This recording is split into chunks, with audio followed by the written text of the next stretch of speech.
மேலே வந்ததுன்னா 100 நாள் வேலை 150 நாள் ஆக்குறோம். சம்பளம் 400 ரூபா ஆக்குறோம். இது யார் சொல்றா? ராகுல் காந்தி சொல்றாரு, நம்ம முதலமைச்சர் சொல்றாங்க.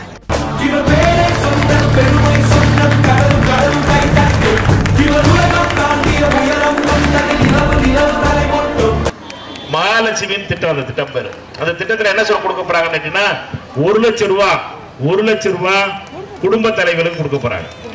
1 லட்சம் ரூபாய் குடும்ப தலைவர்களுக்கு வருஷத்துக்கு ஒரு தடவை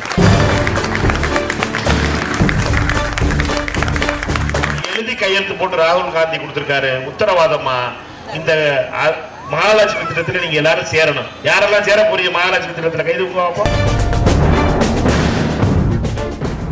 சரி, எல்லாரும் சேர்ந்து ஜூன் மாசத்துக்கு அப்புறம் டெல்லியில ஆட்சி மாறினதுக்கு அப்புறம் ராகுல் காந்தி அவர்கள் பிரதமர் ஆனதுக்கு அப்புறம் எல்லாருக்கும் மகாலட்சுமி திட்டத்தின் மூலமா வருஷத்துக்கு 1 லட்சம் ரூபாய் வரும்.